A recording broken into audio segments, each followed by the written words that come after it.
Olá, bom dia a todos aqueles que eu ainda não cumprimentei. Estão bons? Se eu ficar com calor, eu vou tirar o casaco. Se eu não ficar com calor, eu vou manter o casaco até ao fim. Que, como vocês sabem, eu sou friorenta e alguns ouviram uns raios de sol, já vêm sem casaco. Eu não sei o que é que vocês estão a pensar da vida, mas ainda não é verão, está bem? Ora bem, está tudo bem disposto? Pelo menos não nos vamos esquecer das pedrinhas. Quando estivermos a fazer escolhas, ficamos logo ali com as bolas e com as pedrinhas a cair. Sim, escolher a boa parte, é isso mesmo. Ora bem, é um privilégio, é uma grande responsabilidade. E lá andam as borboletas aqui, não é? A voar. Dizia um pregador, quando comecei a ensinar a palavra de Deus, tinha borboletas a voar por todo lado. Passado estes anos todos, que ele já tinha muitos anos, assim, as borboletas não se foram embora, simplesmente voam organizadamente. É mais ou menos como estão as minhas não muito organizadas, mas mais ou menos. Ok. É uma grande responsabilidade mesmo, falar a palavra, porque eu sou barro, como vocês são barro nas mãos do oleiro, e eu venho aqui falar do oleiro. E Deus me permite falar só o que é certo do oleiro, só o que Ele realmente é e o que Ele realmente quer. E, portanto, é esse o meu desejo, para que possa trazer até vocês aquilo que Deus quer. Nós temos vindo a ouvir mensagens acerca de mediação, de sacerdócio, e vimos que havia e há duas partes. Há uma parte que é a parte de Deus, que é santa, é puro, que se encontra numa luz inacessível. E existe uma outra parte, que é a parte que é pecadora. Daqueles que são pecadores, do homem que é pecador. E somos nós. Somos todos nós, é a humanidade. E vimos que houve a necessidade de uma mediação. E essa mediação foi feita por quem poderia ser feita, que é Jesus Cristo. Que Deus enviou, porque Ele sim era puro, para estar a mediar entre uma parte que é pura e santa e aquela que não é, que é pecadora. E vimos que Deus prometeu a Deus que em Deus abençoaria as famílias da terra. Já ando aqui com uma pedra, Carlos. E vimos que Deus já tinha dado o Cordeiro desde antes da fundação do mundo. Ele já tinha sido sacrificado para ser o nosso mediador. Nós não vamos abrir por causa do tempo, mas se vocês, agora eu vou brincar com os verdadeiros estudantes da palavra de Deus, aqueles que levam a sério, anotam as coisas. 1 de Timóteo 2,5 diz que Jesus Cristo é o único mediador entre Deus e os homens. Jesus Cristo é o mediador. Jesus Cristo é o reconciliador. É o Cordeiro de Deus sacrificado desde a fundação do mundo. E o que é que Jesus Cristo veio fazer? Ele tomou a forma de homem, mas ele não tinha pecado. Veja, Jesus veio aqui à Terra e ele foi 100% homem, 100% Deus. E isto é mistério. Isto nós entendemos pela fé. Acreditamos que aquilo que Deus diz é verdade. E Jesus Cristo veio à Terra, veio ser 100% homem, porque Deus não é, como se costuma dizer, agora fugiu-me a palavra. Deus não tem esquemas. Deus faz as coisas by the book, pelo livro, pela lei que Ele próprio estabeleceu. Então Ele não veio à Terra infringindo as leis que Ele criou. Ele cumpriu as leis que Ele criou. E Jesus Cristo veio como ser humano, mas ele veio também 100% Deus. Mas, sendo Deus, ele não teve por usurpação ser igual a Deus, mas tomou a forma de homem. E quando foi achado na forma de homem, ele tomou uma outra posição, que foi a forma de servo. E foi servo até ao fim e cumpriu o propósito de Deus aqui, que foi mediar, que foi reconciliar uma parte pecadora com a parte santa. E diz que Jesus Cristo reconciliou todas as coisas, não foi só algumas, mas todas as coisas que estão aqui na terra e nos céus. Jesus reconciliou. Ele é o reconciliador. E diz mais, e diz que Jesus Cristo, e diz em Colossenses, no capítulo 2, no versículo 14, diz que riscou a cédula que era contra nós, cravando-a na cruz. Jesus Cristo riscou o veredicto que era contra nós e cravou-a na cruz por todos nós. E agora vou tirar o casaco. Mas é só um. Por favor.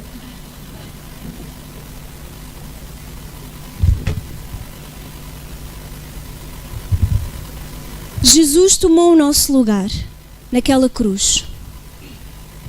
Jesus Cristo levou o nosso pecado. Não é o nosso pecado pecadinho, é todo o pecado da humanidade, porque todos estão separados de Deus.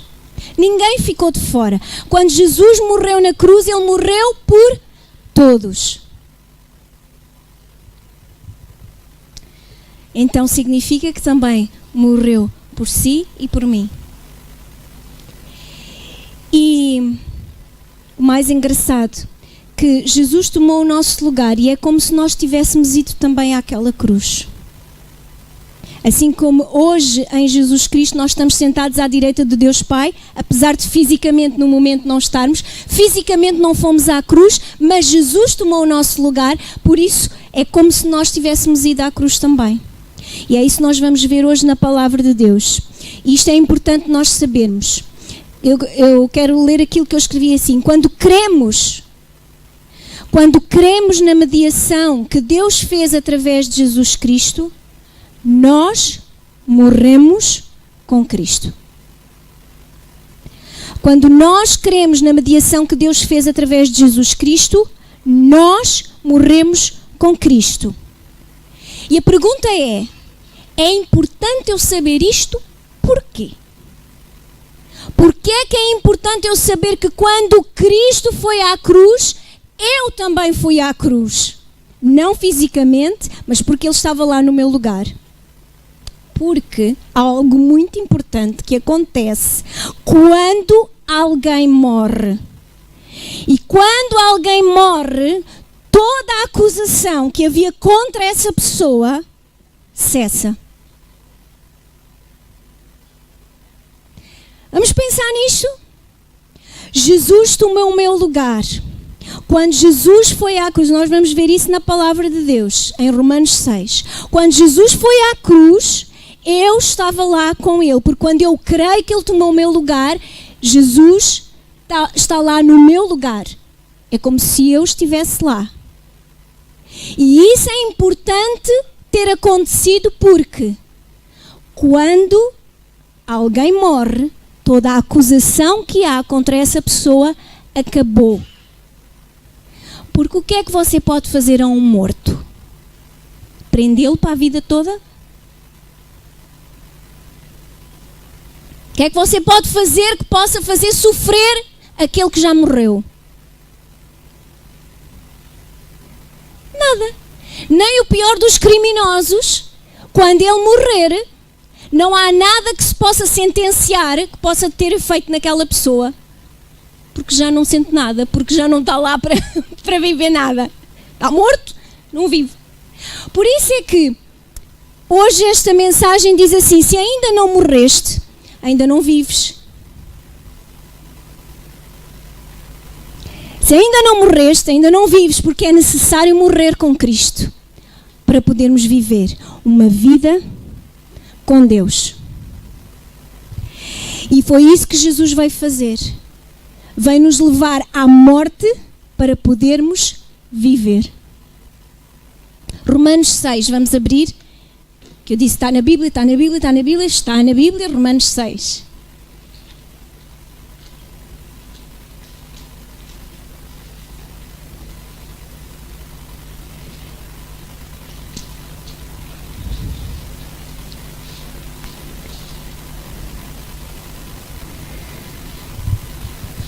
Romanos 6,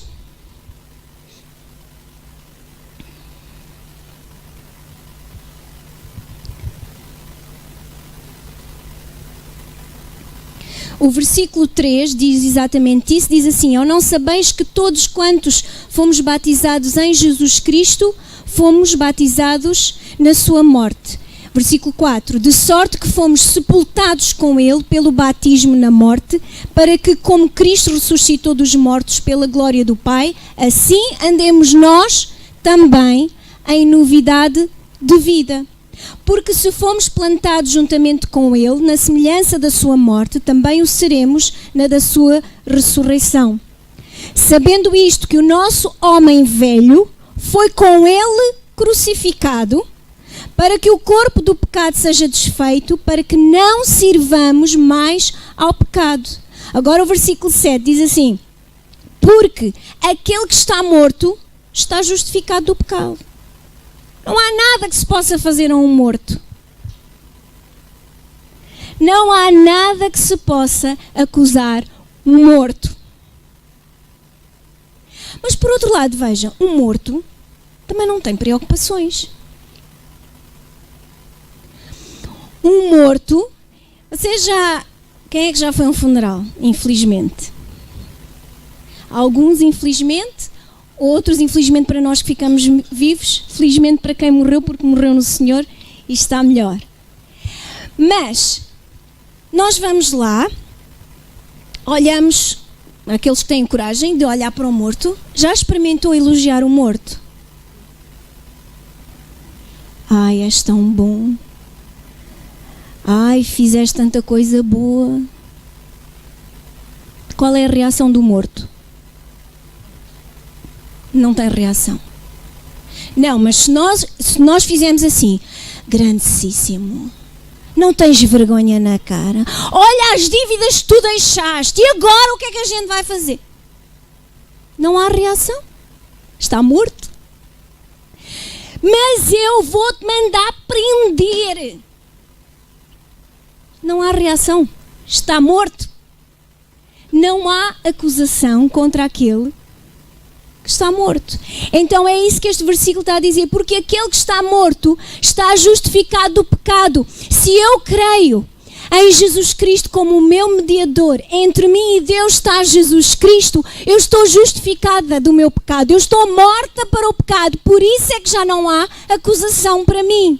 Porque em Jesus Cristo eu morri, o velho homem que estava cheio, contaminado com o pecado, morreu. Morrendo, está morrido. Não há nada que se possa dizer contra aquela pessoa que morreu, que tenha algum efeito em si e em mim. Então, o que é que isto quer dizer? Veja aí, continuando, em Romanos 6. Diz assim o versículo 8. Ora, se já morremos com Cristo, cremos que também com Ele viveremos. Sabendo que, havendo Cristo ressuscitado dos mortos, já não morre. A morte não mais terá domínio sobre Ele. Pois quanto a ter morrido de uma vez, morreu para o pecado. Mas quanto a viver, vive para Deus. Aleluia. Assim também vós considerai-vos como mortos para o pecado, mas vivos para Deus em Cristo Jesus, nosso Senhor. Não reine, portanto, o pecado no vosso corpo mortal, para lhe obedecerdes em suas concupiscências. Nem tampouco apresenteis os vossos membros ao pecado por instrumentos de iniquidade, mas apresentai-vos a Deus como vivos de entre os mortos, e os vossos membros a Deus como instrumentos de justiça. Agora diz assim o versículo 18: E libertados do pecado, fostes feitos servos da justiça. Ou seja, quando é que nós fomos libertos do pecado? Maltinha. Quando é que nós fomos libertos do pecado? Quando Jesus morreu na cruz. Porque quando Ele morreu e nós acreditamos que Ele é o mediador entre nós e Deus, o pecado em nós morreu naquela cruz. E ali fomos libertos do pecado, porque não há acusação contra um homem morto. O meu pecado está ali crucificado, não tem mais volta a dar. Está lá, ficou lá. Não há acusação contra o velho homem. Agora eu vivo. Eu morri naquela cruz, mas eu não fiquei morto, assim como Jesus não ficou morto. Ele ressuscitou. E hoje nós vivemos para sermos o quê? Servos da justiça. Hoje vivemos para sermos servos da justiça. Há algo, o mundo lá fora pensa assim: eu sou dono de mim mesmo, eu sou o Deus de mim mesmo. Eu faço o que eu quero, digo o que eu quero, penso o que eu quero, vou onde eu quero, eu mando em mim. E esta é a mais pura das mentiras e dos enganos que as pessoas andam. Porque ninguém faz o que quer.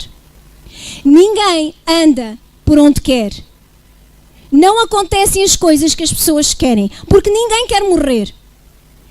E há uma estatística que diz que 100% das pessoas que estão vivas hoje aqui na Terra vão morrer.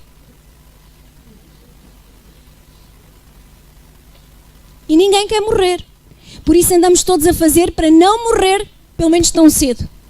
Andamos atrás das comidas, andamos atrás dos exercícios, andamos atrás disto e daquilo, uns mais do que outros. Para quê? Para ver se a gente consegue estender o nosso tempo de vida o mais tempo aqui na Terra possível.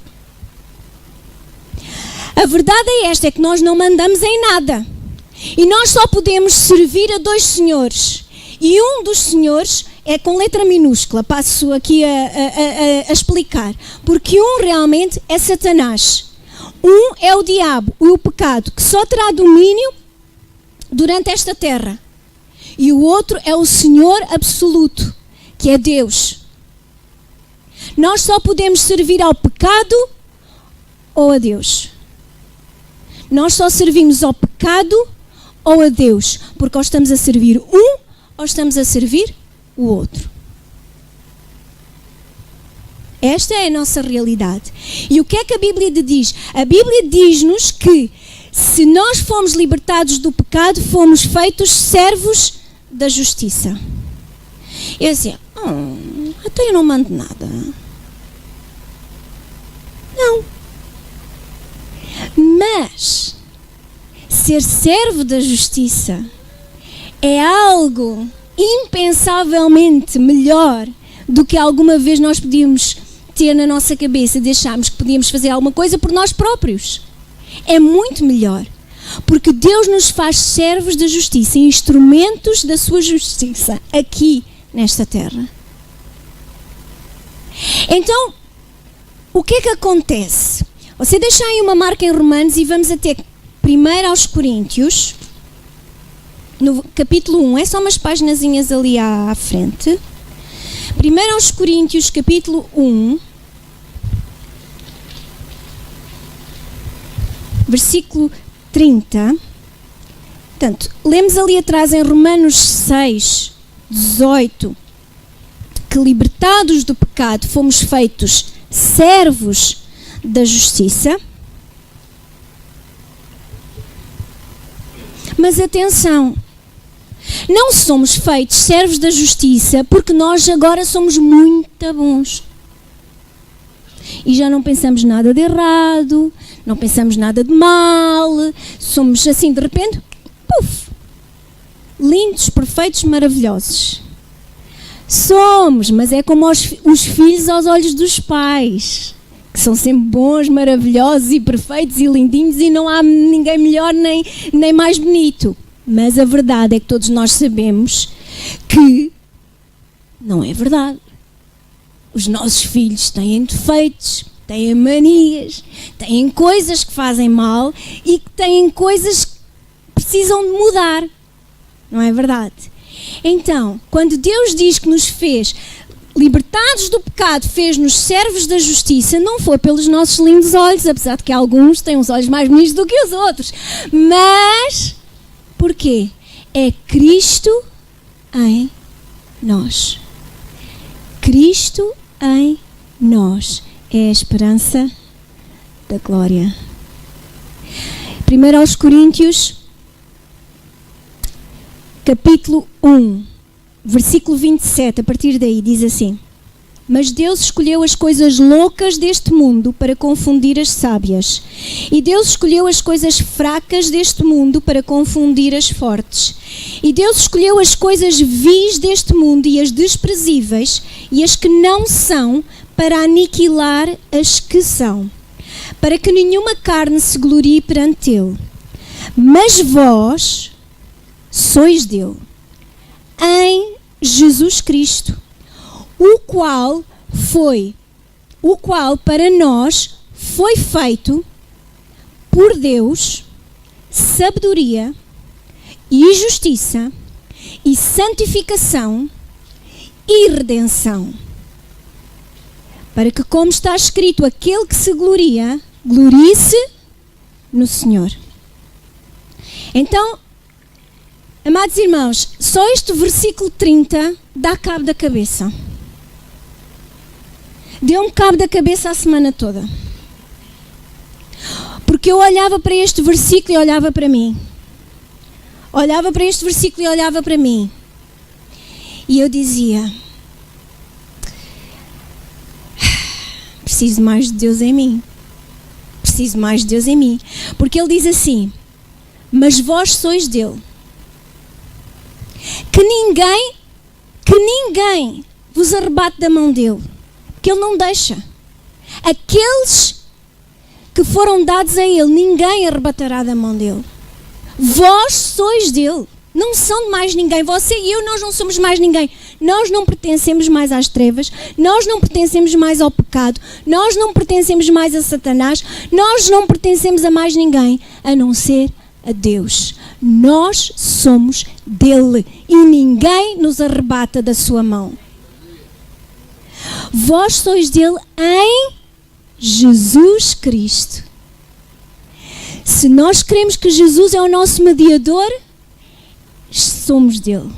Em Jesus Cristo nós somos de Deus. O qual, portanto, Jesus para nós foi feito por Deus sabedoria. Jesus é a nossa sabedoria. Por isso é que ele diz: quem tem falta de sabedoria, peça a Deus. Porquê? Porque ele já deu. Em Jesus é a nossa sabedoria. E mais, e justiça. Libertados do pecado, fomos feitos servos da justiça. Porquê é que somos servos da justiça? Porque Cristo foi feito para nós. Justiça de Deus. Eu posso fazer atos de justiça, eu tenho sede de justiça, porque Cristo em mim se manifesta dessa forma. Às vezes eu digo assim, às vezes certas pessoas mandam mensagens ou telefonam e têm alguns problemas e nós como seres humanos dizemos assim: sei o que é que tu precisas. A tua sorte é que eu não sou Deus, porque senão já tinhas lá num estaladão. E depois damos assim um passo atrás e pensamos assim: realmente, e eu? Quantas vezes é que eu faço certas coisas e Deus continua, quando eu vou lá: ai Senhor, perdoa-me, ajuda-me lá, Senhor, estou mesmo aflita. E Deus não diz nem ai nem ui e ajuda. Mereço eu mais do que aquele meu irmão, aquela minha irmã, aquele outro que eu acho que está a fazer mal, não sei o quê?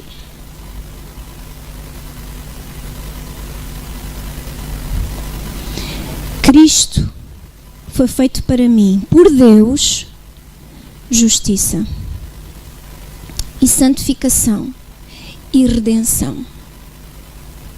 A semana passada, quando ouvimos aqui a palavra de Deus a dizer, Deus diz, sede santos, porque eu sou santo. Porque a palavra de Deus diz em Romanos 11:16, que se a raiz é santa, os ramos, que somos nós, também o são. Eu sou a videira verdadeira e o meu pai é o lavrador. Toda a vara em mim que não dá fruto, corta, mas a que dá fruto, limpa para que dê mais fruto. Quem são essas varas? Somos nós. E se a raiz é santa, os ramos também o são. Nós também somos santos. Somos santos pelos nossos bonitos olhos? Não, porque a raiz é santa. A nossa raiz é Deus, é Cristo. Por isso é que somos santos. Por isso é que Cristo foi feito para nós a nossa santificação. Por isso não há nada em que nos gloriarmos, porque aquele que se gloria, glorie-se no Senhor. Glorie-se no Senhor. Ai, aquela pessoa, ai, aquela... Por exemplo, eu vou passar um bocadinho de graxa na Carla. A Carla é tão querida. Eu sei que ela... Quando as pessoas lhe pedem, ai, aquela família está a precisar disto ou daquilo, ela move céus e terra se for preciso para ir ajudar. Ai, ela é tão boa pessoa. É Cristo nela. Porque ela podia dizer assim, não, eu também tenho coisas para fazer. Vocês viram que ela tem tantas coisas. Ela só tem 3 horinhas por dia. Como toda a gente, não é? Mas pronto, nós temos tão pouco tempo. Às vezes para coisas que nós gostávamos de fazer. Ou para ir a um concerto, ou para ter tempo para ver um filme, ou para fazer alguma coisa que gostássemos. Às vezes nem tempo para ir ao ginásio temos, mas fazemos. E eu sei, por exemplo, o caso dela que ela faz. Porquê? É Cristo nela. É o amor de Cristo que constrange. Porquê? Porque Cristo foi feito para ela, para si, para mim, por Deus, nossa sabedoria, a nossa justiça, a nossa santificação e a nossa redenção. Por isso é que Paulo dizia, não vivo mais eu, mas Cristo vive em mim. E a vida que agora vivo-a na fé do Filho de Deus, que a si mesmo se entregou por mim. Em Gálatas 2:20. Ora, então se agora estamos em Cristo, se somos de Deus em Jesus Cristo, o que é que muda? Já vimos que morreu o homem acusado e ressuscitou. Estamos vivos para uma novidade de vida em Cristo Jesus, onde Cristo é a nossa justiça, a nossa sabedoria, a nossa redenção. Vamos voltar a Romanos, vamos parar agora no capítulo 8.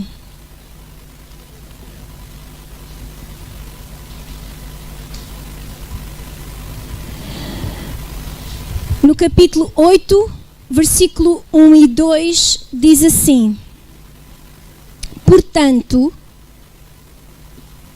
agora nenhuma condenação há para os que estão em Cristo Jesus, que não andam segundo a carne, mas segundo o Espírito. Porque a lei do Espírito de vida em Cristo Jesus me livrou da lei, do pecado e da morte. Ei! Amigos,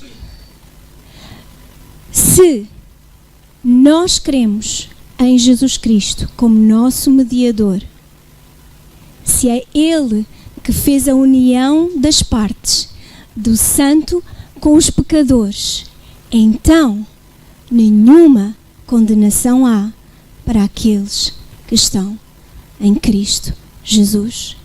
Nada que o homem morto tenha feito pode vir assombrar a nossa vida, porque não há condenação para aquele que que está em Cristo. Mas na nossa humanidade nós pensamos, mas então isso aquele que foi pedófilo, que foi assassino, se arrepender a 1 segundo, vai para o céu. E nós temos que dizer, se houve arrependimento, se aceitou a Cristo como o único Senhor da vida dele, o único Salvador, sim. E aquele que está em Cristo não tem condenação, porque você não consegue acusar um homem morto. E o homem velho do pecado já morreu. O que é que pode vir a assombrar? Somos novas criaturas, vivendo em novidade de vida, pela lei do Espírito de vida em Cristo Jesus. Somos novas pessoas a viver uma nova vida.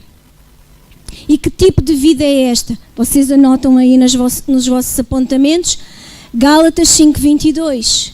E o fruto do Espírito é amor, paz, gozo, longanimidade, benignidade, mansidão, temperança. Contra estas coisas não há lei. Não há limite para estas coisas. É para isto que Deus nos capacita a viver em Cristo. Viver no seu amor, na sua paz, no seu gozo, na sua longanimidade, mansidão, temperança.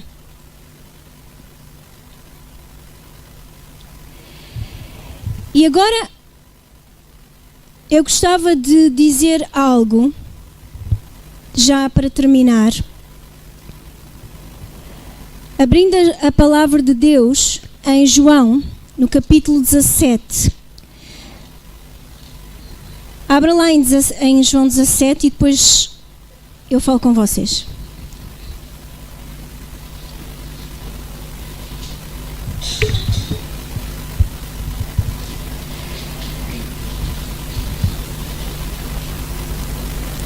Sabe, há tanta coisa para falar sobre aquilo que Cristo vai fazer e fez naquela cruz. E o que é que aconteceu naquela cruz? Naquela cruz só houve benefícios para nós. E são tantos que era impossível eu estar aqui em 30, 40 minutos e dizer-vos tudo. E se mesmo que eu conseguisse dizer tudo, que não iria conseguir, mas mesmo que eu conseguisse, vocês também não conseguiam aguentar saber tudo de bom que nós temos na cruz do Calvário. Por isso é que eu vou deixar metade de todos os versículos que tinha aqui e não vou falá-los, porque é tanta coisa que é impossível. Vocês iam ficar aqui indispostos, iam ficar com uma indigestão, com tanta informação. Porque aquilo que é o meu desejo, que eu creio que esse é o desejo de Deus, não é que a gente saiba estas coisas, é que a gente viva com estas verdades a arder no nosso coração. Quando a gente se levanta, saiba que você não é uma pessoa qualquer. Você foi uma pessoa que estava acusada, sentenciada à morte e que foi liberta dessa acusação porque esse homem morreu. E agora você tem a oportunidade de viver uma nova vida em Cristo. E uma vida em Cristo que é uma vida com sabedoria, é uma vida em justiça, é uma vida redimida, uma vida santificada, uma vida em que todos podem pensar em fazer esquemas e fazer o golpe, mas você não pensa assim e você se opõe a essas coisas porque você vive uma vida santa. Porquê? Porque se a raiz que deu à luz é santa, então os ramos também são santos. E sabe, Jesus, neste tempo aqui, em João 17, Jesus estava prestes a ir à cruz. E a acabar o tempo de Jesus Cristo aqui na terra, como homem. E ele sabia O tempo dele estava a chegar ao fim, aqui na Terra. Quando nós, graças a Deus não é o nosso caso, porque nós pensamos ainda vamos ter aqui algum tempo, mas percebemos quando estamos perto das pessoas que nos são queridas, que quando elas se apercebem que o fim está próximo, elas só querem dizer aquilo que é mais importante para elas. Não perdem tempo em futilidades, com futilidades. Estão a entender o que eu quero dizer? Só querem falar do que é mais importante para elas. E eu lembro-me de estar no hospital lá com a minha sogra antes dela partir, e ela só falava da sua família, porque isso, depois de Deus, era a coisa mais importante para ela. E ela só falava no novo bisneto que ela tinha. Então vamos perceber que quando Jesus está aqui a falar para os seus discípulos, ele vai falar o que é mais importante. Ele vai falar o que é mais importante, porque tudo o resto é resto, não interessa agora. Porque eu tenho pouco tempo, então eu vou aproveitar o tempo que eu tenho para falar aquilo que é importante. E é isso que Jesus está a dizer aqui, está a falar aqui neste capítulo todo do capítulo 17 de João. Jesus tem vindo a falar daquilo que é mais importante e agora, digamos assim, culmina com uma oração. E é uma oração longa. E chega aqui ao versículo 23 e diz assim: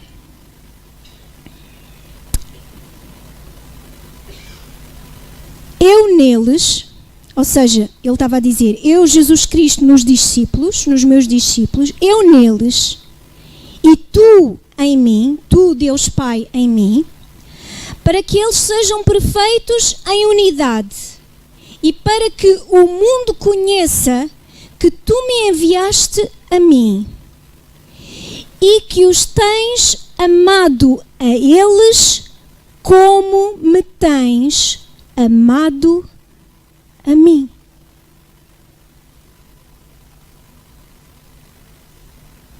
Irmão, Jesus está a dizer aqui que ele ora, ele pede a Deus Pai que o mundo conheça, através da unidade dos discípulos, que Jesus Cristo foi enviado por Deus o Pai, e mais, e que o mundo veja que Deus amou e ama os seus discípulos assim como ama o Filho.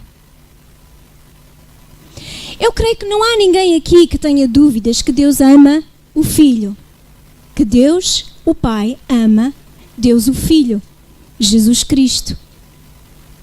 Ninguém tem dúvidas. Mas quantos de nós têm dúvidas que Deus nos ama, tal e qual como nós somos? Muitos de nós lutamos a vida toda para sentir esse amor, para ter a certeza desse amor do Pai por nós. E por isso Jesus estava a orar e diz assim, para que o mundo saiba e conheça que os tens amado a eles como me tens amado a mim. Vejam, versículo 24. Pai, aqueles que me deste, quero que onde eu estiver, também eles estejam comigo, para que vejam a minha glória que me deste, porque tu me has amado antes da fundação do mundo. Pausa. O versículo 23 diz que o mundo conheça que os tens amado a eles como me tens amado a mim. O versículo 24 diz, porque tu me has amado antes da fundação do mundo. Se ele amou o Filho antes da fundação do mundo, quando é que nós fomos amados por Deus? Antes da fundação do mundo. Por isso é que a Bíblia diz, tanto nós mortos em ofensas e pecados, ele nos vivificou. Continuando, versículo 25. Pai justo, o mundo não te conheceu, mas eu te conheci. E estes conheceram que tu me enviaste a mim. E eu lhes fiz conhecer o teu nome.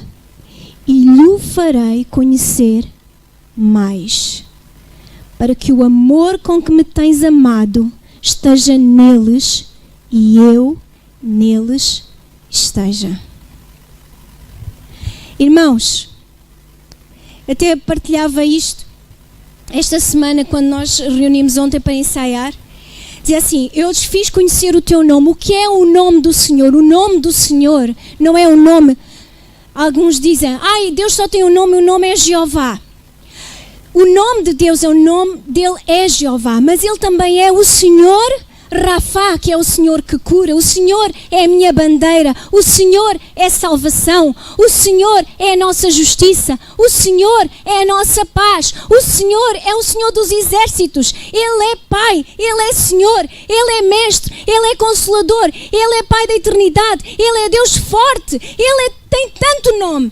E o que é este nome que Jesus está a dizer? E eu lhes fiz conhecer o teu nome. O nome de Deus é a soma total dos seus atributos. E Jesus Cristo diz: eu vim para fazer conhecer a soma total dos teus atributos, de como tu és grande e maravilhoso, e como tu nos amas, e amas a mim, e amas a eles como me amas a mim. E Jesus disse: e farei conhecer mais, para que o amor com que me tens amado esteja neles e eu neles esteja.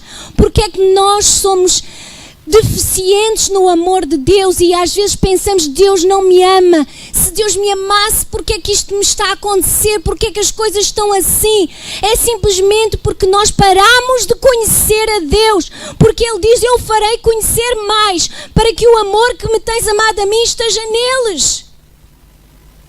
E se nós não somos perfeitos no amor, é porque temos, como a Marta, dado prioridades a outras coisas, em vez de nós darmos prioridade a conhecer o amor de Deus. E Jesus está a dizer: para que eu quero que eles conheçam ainda mais, para que o amor com que me tens amado esteja neles e eu neles esteja. Eu quero terminar, amados irmãos, hoje com uma passagem que não é desconhecida da grande maioria de vocês.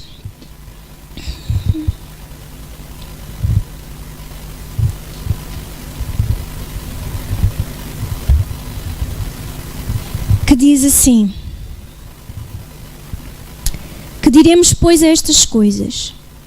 Se Deus é por nós, quem será contra nós?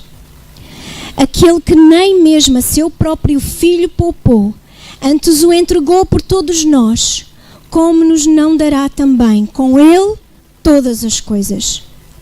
Quem intentará acusação contra os escolhidos de Deus? É Deus quem os justifica. Quem os condenará? Pois é Cristo quem morreu, ou antes quem ressuscitou de entre os mortos, o qual está à direita de Deus e também intercede por nós. Quem nos separará do amor de Cristo? A tribulação? Ou a angústia? Ou a perseguição? Ou a fome? Ou a nudez? Ou o perigo? Ou a espada? Como está escrito: por amor de ti somos entregues à morte todo o dia, fomos reputados como ovelhas para o matadouro.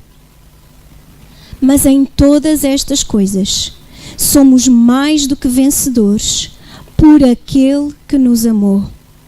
Porque estou certo de que nem a morte, nem a vida, nem os anjos, nem os principados, nem as potestades, nem o presente, nem o porvir, nem a altura, nem a profundidade, nem alguma outra criatura nos poderá separar do amor de Deus que está em Cristo Jesus, nosso Senhor.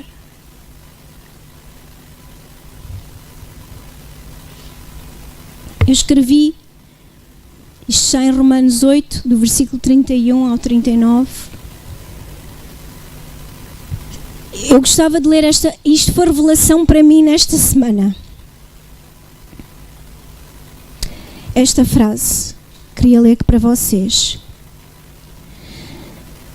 Se Deus Pai deixasse de nos amar, teria de deixar de amar o Filho.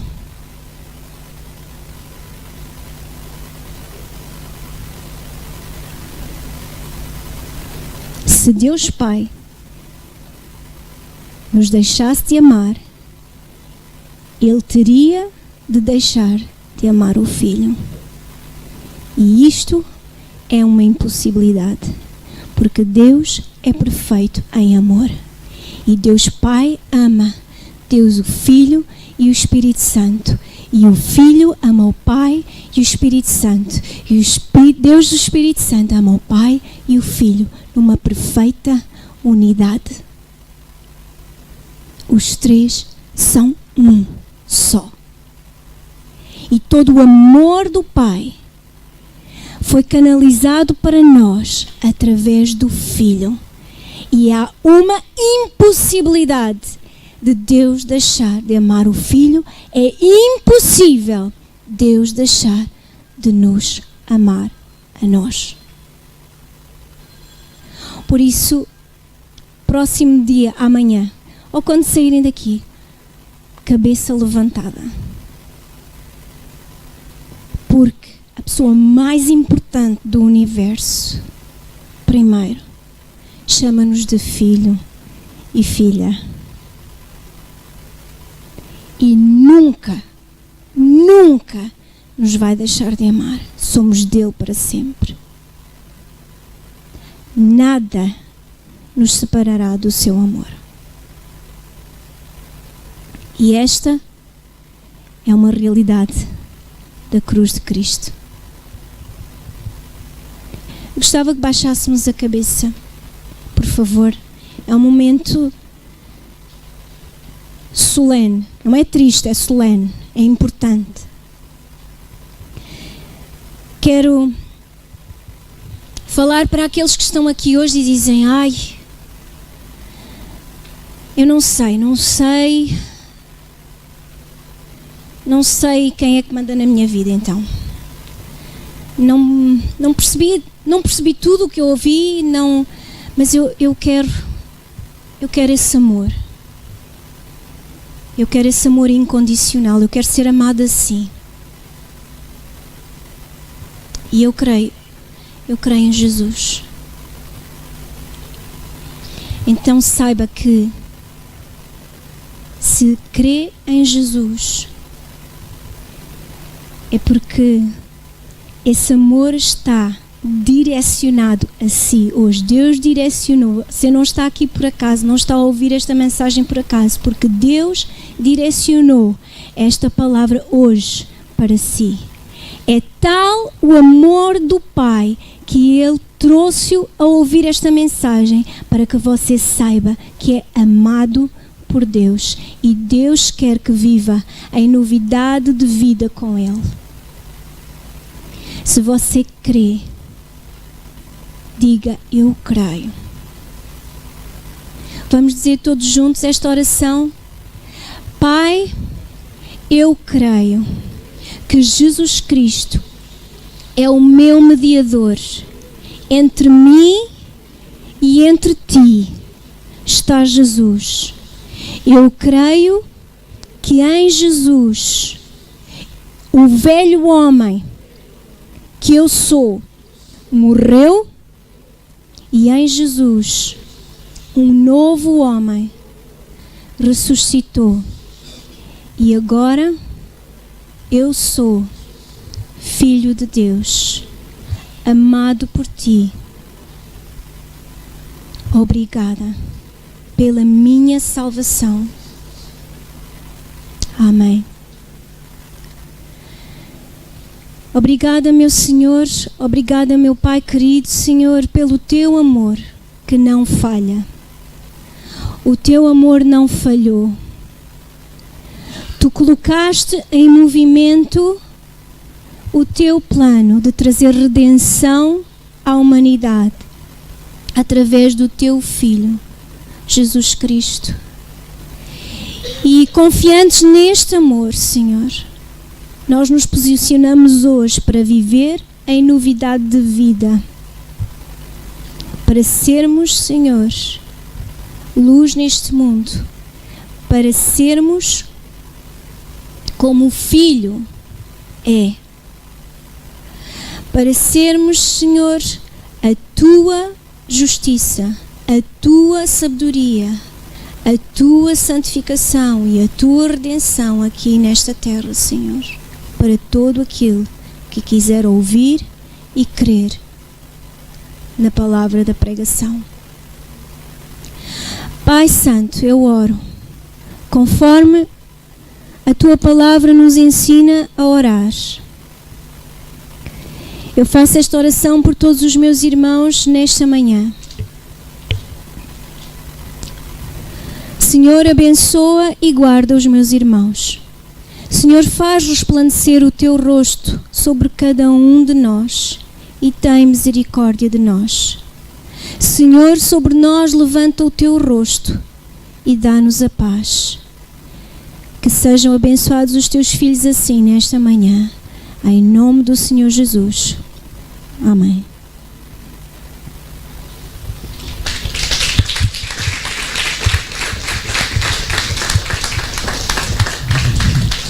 Glória a Deus.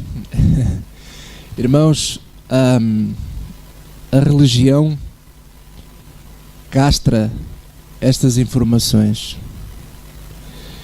Eu conheço muitos cristãos que vivem angustiados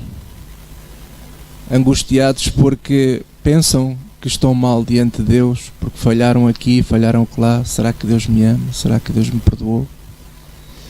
E a religião gosta muito de manipular as pessoas. Chegou-se ao ponto